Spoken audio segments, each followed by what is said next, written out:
بسم الله الرحمن الرحیم. د کیمیا د مضمون دویمې برنامې ته ښه راغلاست. تیره لومړی برنامه کې موږ تاسې د کیمیا تعریف ولوسته، ماده مو ولوستله او د مادې ذرې او اتومونه مو ولوستل.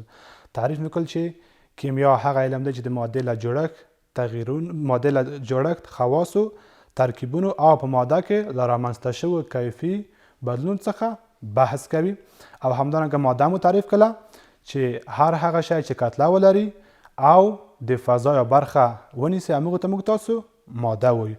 همدارنګه موږ تاسو په تیره برنامه کې د مادې په ذرو باندې بحث وکړو چې ماده له څه څخه جوړه شوې ده. ومویل چې ماده له کوچنیو ذرو د اتوم او مالیکول په نامه باندې جوړه شوې ده او د هغې ترمنځ مو فرق هم و چې اتوم څه دی، مالیکول څه دی او مرکب څه دی. ګرانو شاګردانو، نن موږ تاسو د اتومونو او مالیکولونو کوچنۍ ذرې دي تر دې عنوان لاندې برنامه چې یعنې نن موږ تاسو اتومونه سره کم ذرې ولوستل چې اتومونه چې دي کوچنۍ ذرې دي، دا څومره کوچنۍ دي، یعنې په کومه اندازه باندې دي، چې عنوان د اتومونه او مالیکولونه کوچنۍ ذرې دي. ورونو، موږ تاسو مخکې ولوستل چې اتوم او مالیکول دا د مادې تشکیلونکي ذرې دي. که چا درته وي چې اتوم څه دی او مالیکول چې دی، هغه موږ تاسو مخکې ولوستل چې اتوم او مالیکول تعریف ترمنځ هم فرق ولوستلو. نن موږ تاسو داسې وایو، وایي دغه مواد چې له اتومونو څخه جوړ شوي دا ډېرې کوچنۍ ذرې دي، یعنې دا دومره کوچنۍ ذرې دي که هغه ډېر شمېر زیاتې راواخلو، د هغې څخه موږ تاسو یوه کوچنۍ ماده څنګه کړو، جوړه کړو. یعنې حتی دا دومره کوچنۍ ذرې دي چې که ډېر زیات شمېر دا راواخلو، موږ تاسو د دوی څخه به ډېرې کوچنۍ ذرات څنګه شي، ډېره کوچنۍ ماده به رامنځته شي. نو موږ تاسو داسې وایو چې ماده له ډېرې کوچنۍ ذرو څخه چې هغه اتوم دی څنګه شوې ده، جوړه شوې ده. حتی که موږ تاسو په زرګونو اتومونه راواخلو، په زرګونو او میلیونونو اتومونه راواخلو، د هغو له یو ځای کېدو څخه به ډېره کوچنۍ ماده لاسته راشي. صحیح شوله؟ او ما تاسو ته په دغه تصویر کې هم ښودلی دي چې اتومونه یو ځای شوي دي او یوه ماده یې جوړه کړې ده. دا د وسپنې یوه وړه ټوټه ده. د وسپنې په زرګونو حتی په میلیونونو اتومونه سره یو ځای شوي دي او د وسپنې یوه وړه ټوټه څنګه شوې ده، ترې جوړه شوې ده. او همدارنګه د همدغو جسم تشکیلونکو ذرو ته څه شی وایو، موږ تاسو کتله ورته وایو، چې هغوی ته موږ تاسو کتله. که چا پوښتنه وکړه چې دغه د جسم تشکیلونکي ذرې څه شی دي، ما تاسو ته په یادونه کې راخوستي چې همدغه اتومونه که چیرې سره یو ځای شي، د مادې ډېره کوچنۍ برخه به جوړه کړو چې هغوی ته موږ تاسو کتله وایو. پس کتله څه شی دی ورونو؟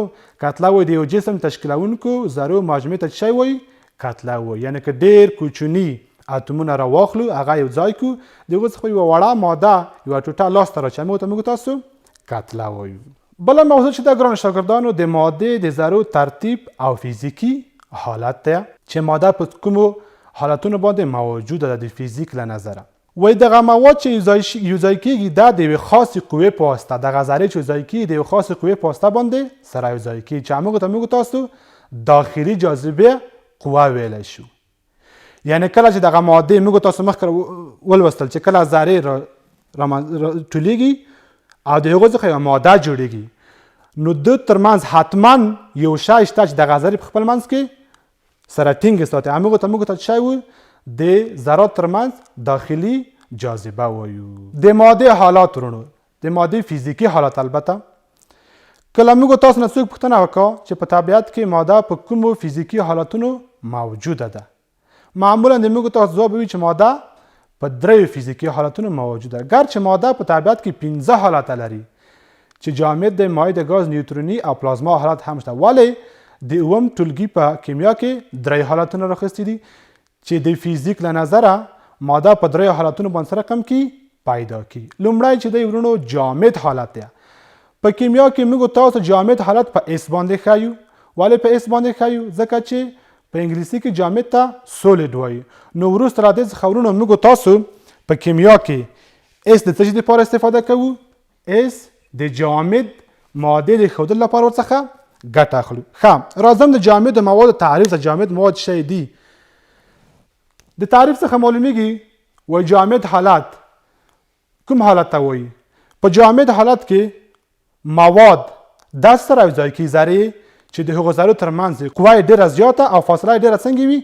کمه وي. تاسو شکل ته وګورئ دا د جامد حالت دی. ورته وګورئ د دوه تشکیلونکي ذرې چې دي ډېرې نږدې دي، یعنی حتی د دوی ترمنځ قوه ډیره زیاته، فاصله څنګه ده ډیره کمه ده، نو ځکه دوی ترمنځ فاصله ډیره کمه او قوه څنګه ده زیاته ده. نو په همدې شکل باندې ورونو جامد حالت چې دی ثابت شکل او حجم لري، یعنی نه شکل تغییر کوي او نه هم حجم تغییر کوي. نو جامد حالت موږ داسې تعریفوو چې ټول هغه مواد چې د تشکیلونکو ذرو ترمنځ د جذب قوه ډیره زیاته وي او فاصله څنګه وي کمه وي. نو په جامد حالت کې ورونو تاسو څو ټکي په نظر کې ونیسئ. لومړی په جامد حالت کې د ذرو ترمنځ قوه سره کم وي، قوه ډیره زیاته وي. د تشکیلونکو ذرو ترمنځ قوه سره کم وي زیاته وي. دوهم د ذرو ترمنځ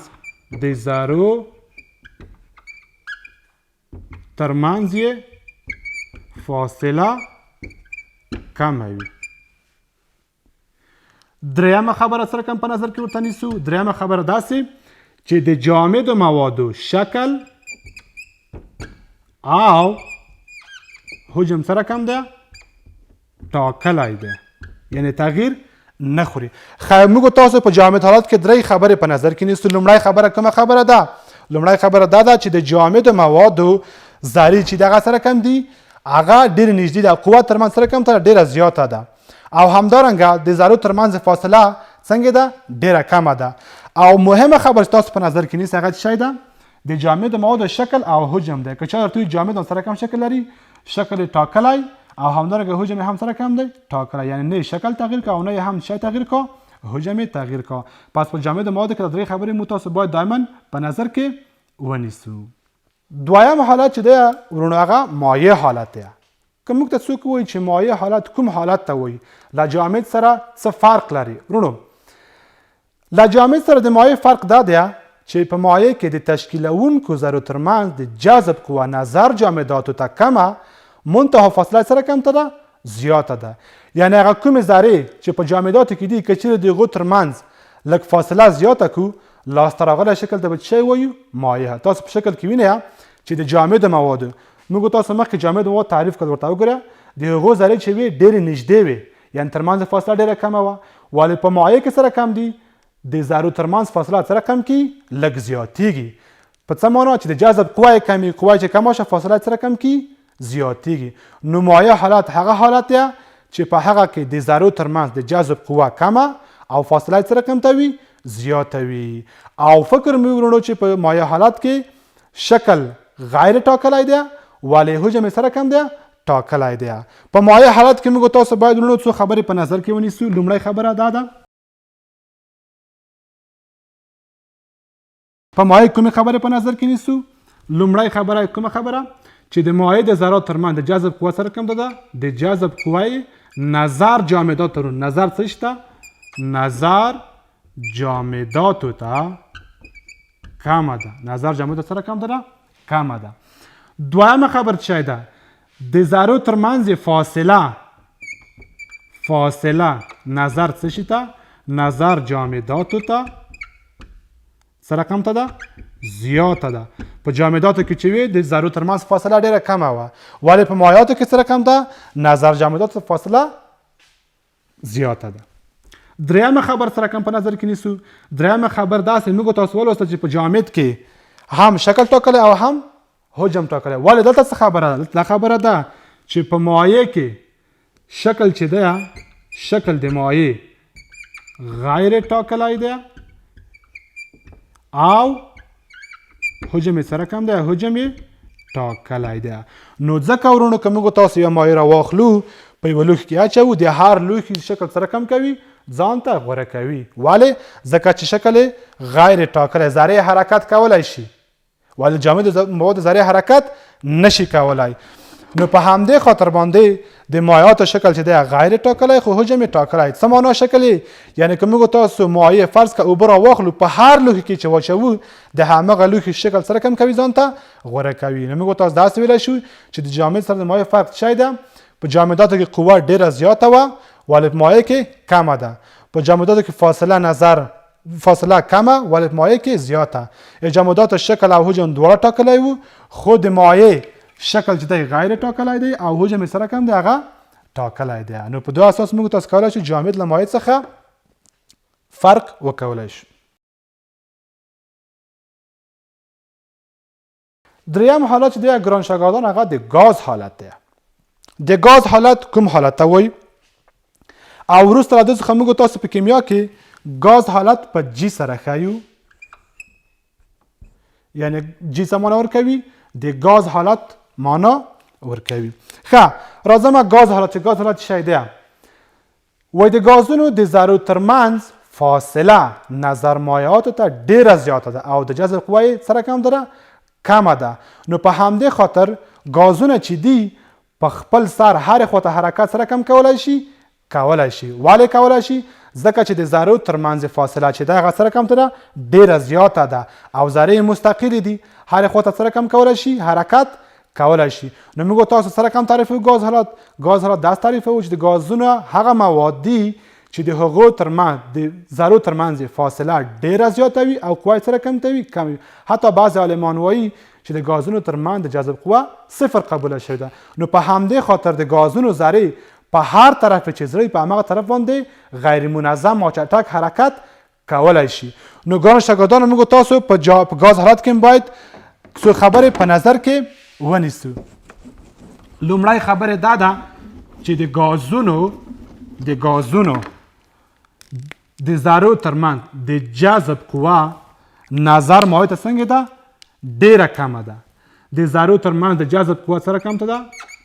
د جذب قوه ډیره کمه ده. دویمه خبره دا ده چې د ذرو ترمنځ فاصله ډیره زیاته ده. نو په همدې خاطر نه ثابت شکل لري او نه هم ثابت حجم لري. دواړه غیر ثابت دي. او دریمه خبره موږ تاسو په نظر کې نیسو. دریمه خبره ده چې شکل او حجم دواړه سره کم دي غیر ټاکلي دي، یعنی ثابت نه دي.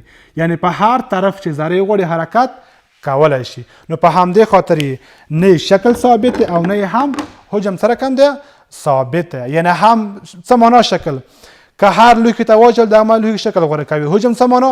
که چیرې فشار پرې وارد کړو حجم یې تغییر کوي. یعنی که چیرې یو ډېر کم ګاز راواخلو موږ تاسو په یو غټ اتاق کې مثلا هغه تیت کو نو د ټول اتاق فضا سره کم کوي نیسي. نو له همدې کبله نه شکل ټاکلی دی او نه هم حجم ټاکلی دی. پس که چا پوښتنه وکړه چې د مایع او د جامد د مایع او د ګاز ترمنځ فرق څه دی؟ د ګازونو په ګازونو کې د جذب قوه ډیره کمه ده.